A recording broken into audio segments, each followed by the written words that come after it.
భగవంతుని యొక్క సృష్టి అత్యద్భుతం. అందుకే ఆయన పురుషోత్తముడయ్యాడు.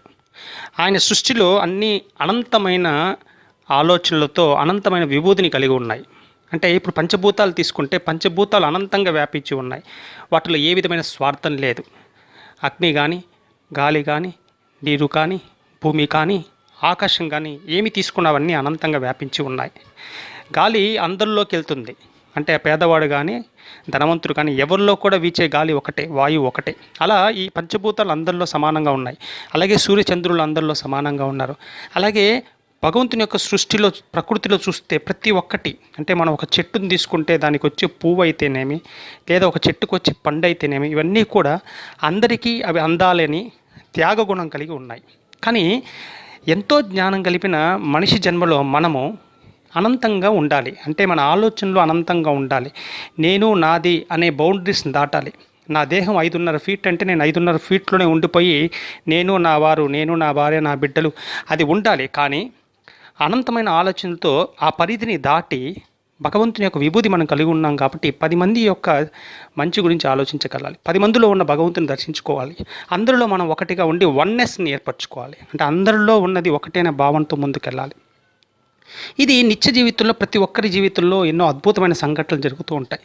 ఈ గజేంద్ర మోక్షం ఛానల్ ద్వారా నేను అందరినీ కోరుకునేది ఏమిటంటే, మీకు కలిగిన మంచి అనుభూతులు ఏవైతే ఉన్నాయో ఆ అనుభూతులన్నింటినీ కూడా, ఎందుకంటే ఏది కూడా మనం ఒక మంచి విషయాన్ని చెప్పుకోవాలంటే మన జీవితంలో మనం ఏదైతే ఎక్స్పీరియన్స్ ఏమో దాన్ని 10 మందికి చెప్పుకోగలగాలి. అందువల్ల నేను అందరినీ కోరేది ఏమిటంటే, మీకు ఏదైనా ఒక మంచి ఆలోచనలు ఏదైనా ఉన్నాయో ఆ ఆలోచనను కూడా మీరు నాకు రికార్డ్ చేసి పంపించగలిగితే నేను దాన్ని యూట్యూబ్లో మన గజేంద్ర మోక్షం ఛానల్ కింద అప్లోడ్ చేస్తాను.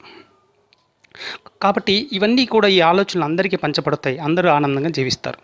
ఇక నా నిజ జీవితంలో జరిగిన 3 సంఘటనల గురించి మళ్ళీ మేము ముందు ఉంచాలనుకుంటున్నాను. అంటే అందరిలో ఒకటిగా ఆలోచిస్తే ఎంత ఆనందం ఉంటుందో చెప్పడానికి ఈ 3 సంఘటనలు నా జీవితంలో నన్ను ఎంతో మార్పుని తీసుకొని వచ్చాయి.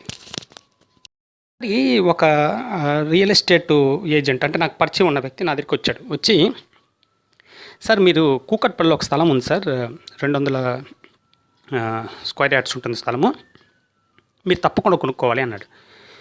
ఎందుకని అన్నాను. సరే ఏముంది సార్, ఇప్పుడు మీరు కానీ దాని మీద ఒక 70 లక్షలు కానీ ఇన్వెస్ట్ చేయగలిగితే అది 6 నెలల్లో అది డబుల్ అయిపోతుంది సార్ అన్నాడు. వెంటనే నేను ఒక విషయం అడిగా అతన్ని. సరే ఒకవేళ నేను కొనకపోతే ఏమవుతుంది అని అడిగాను. వెంటనే అతను ఏమన్నా అంటే, సార్ మీరు కొనకపోతే ఎవరో ఒకరు కొనేస్తారు సార్ అన్నాడు.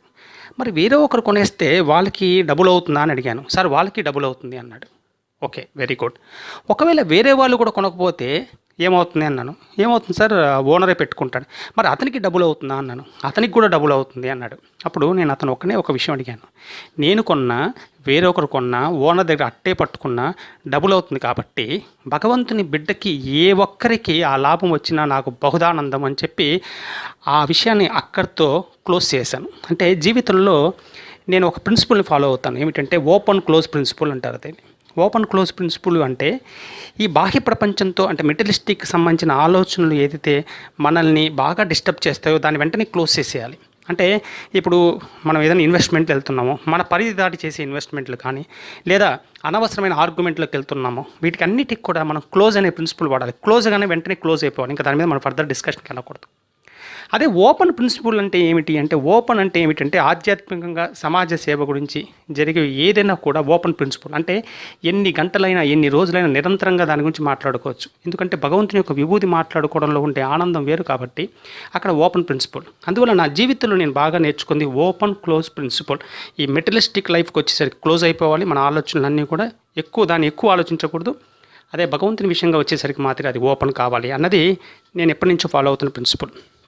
దాని ప్రకారం ఈ రియల్ ఎస్టేటు ఎప్పుడైతే స్థలం పెరుగుతుందో నేను ఆ మైండ్లోకి తీసుకొచ్చాడో నేను దాన్ని అక్కడితో క్లోజ్ చేశాను. ఎందుకంటే ఎవరి దగ్గర ఉన్న ఆ స్థలం పెరుగుతుంది కాబట్టి నాకు ఆనందమే, భగవంతుని ఏ బిడ్డకు పెరిగినా నాకు ఆనందమని క్లోజ్ చేశాను. అలాగే ఇంకొకసారి నేను మా అపార్ట్మెంట్లో నడుస్తుండగా ఒక పెద్ద ఆయన నా దగ్గరికి వచ్చి, ఏం రమణ బాగున్నాను అంటే ఇంకేంటి బాబు పరీక్షలు ప్రిపేర్ అవుతుందంటే ప్రిపేర్ అవుతున్నారు అనుకోని అని చెప్పాను. అనగానే ఆయన ఒక మాట చెప్పాడు, మీ అబ్బాయికి తప్పకుండా ర్యాంక్ వస్తుంది, నువ్వు నాకు మంచి పార్టీ ఇవ్వాలి అన్నాడు. అనగానే నేను వెంటనే ఏమన్నా అంటే, సార్ పరీక్ష రాసి ర్యాంక్ వచ్చేదానికన్నా ముందే మీకు నేను పార్టీ ఇచ్చేస్తాను అన్నాను. వెంటనే ఎందుకు పార్టీ, ర్యాంక్ వచ్చిన తర్వాత పార్టీ అన్నాడు.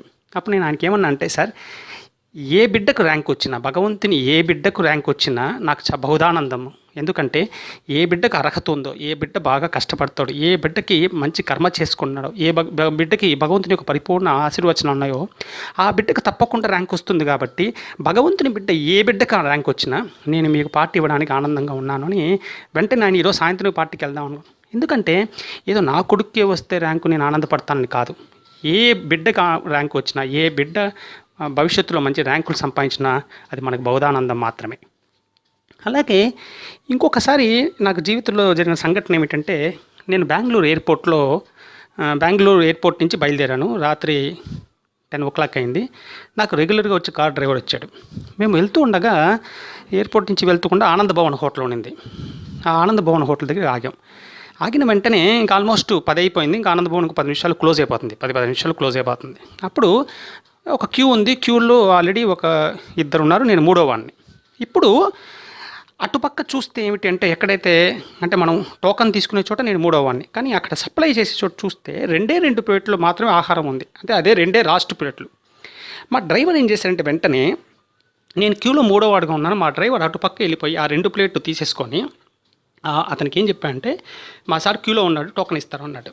అనగానే నాకు అర్థం కాలే. అక్కడి నుంచి చూసిన వెంటనే డ్రైవర్ని పిలిచాను. ఏంటి ఆ 2 ప్లేట్లు తీసుకున్నావు అన్నాడు. సార్ ఉన్నవి 2 ప్లేట్లు సార్, మీరు మూడో వాళ్ళు, అందువల్ల ఫస్ట్ ఇద్దరికి అయిపోతే మనకు ఉండదు సార్, అందువల్ల నేను వెంటనే ప్లేట్లు తీసుకున్నాను అన్నాడు. అప్పుడు నేను అతను పిలిచి, వద్దమ్మా ఆ ప్లేట్లు అక్కడే పెట్టేసి న్యాయబద్ధంగా మన ముందు ఉన్న ఇద్దరికి అది అందాలి. ఆ తర్వాత నేను నాకు రావాలి. టోకన్ తీసుకున్న తర్వాత నేను వెళ్ళినప్పుడు మనకి ఏముందో అదే మనకు ప్రసాదం. అంతేగాని మనం దాన్ని తీసుకోవడం అనేది నిజంగా చెప్పాలంటే మనం కబ్జా చేసినట్టే అవుతుందమ్మా. అందువల్ల ఒకరికి సంబంధించిన ఆహారాన్ని మనం కబ్జా చేయకూడదని చెప్పి అక్కడే పెట్టేసి వాళ్ళిద్దరూ తీసుకున్నారు. నేను మూడో వాడికి వచ్చాను. వచ్చేసరికి అయిపోయింది అన్నారు. వాళ్ళిద్దరికీ ఆహారం అందింది. నేను 2 నిమిషాలు అక్కడే నిలబడ్డాను. ఇంకేదైనా స్వీట్స్ తీసుకుందాం అనే ఆలోచన ఉండి వాళ్ళ పక్క చూస్తుంటే వాళ్ళిద్దరూ ఆహారాన్ని స్వీకరిస్తుంటే అమితమైన ఆనందం వేసింది నాకు.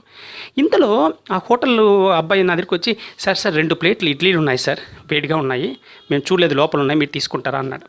తప్పకుండా అమ్మ 2 ప్లేట్లు ఇడ్లీ ఇవ్వమంటే నాకు మా డ్రైవర్కి ఇద్దరికి 2 ప్లేట్లు, నాకు 1 ప్లేట్ అతనికి 1 ప్లేట్ ఇవ్వగానే ఆ ప్లేట్ ఇడ్లీ తింటున్నప్పుడు వచ్చిన ఆనందం అమితమైన ఆనందం వచ్చింది. ఎందుకంటే ఏది కూడా న్యాయబద్ధంగా, అంటే ఒకరిని దాటుకొని మనం ముందుకెళ్ళి సాధించేది ఏమీ లేదు. ఎందుకంటే అందరూ భగవంతుని బిడ్డలే కాబట్టి మన ఆలోచనలు, మన కర్మ అన్నీ కూడా భగవంతుని కనుసనలో జరుగుతూ ఉంటాయి. కాబట్టి భగవంతుని దాటివి జరగవు. కాబట్టి మనం తప్పనిసరిగా చాలా జాగ్రత్తగా జీవితంలో చేయాల్సిన కర్మ నిష్కామ కర్మగా ఉండాలి.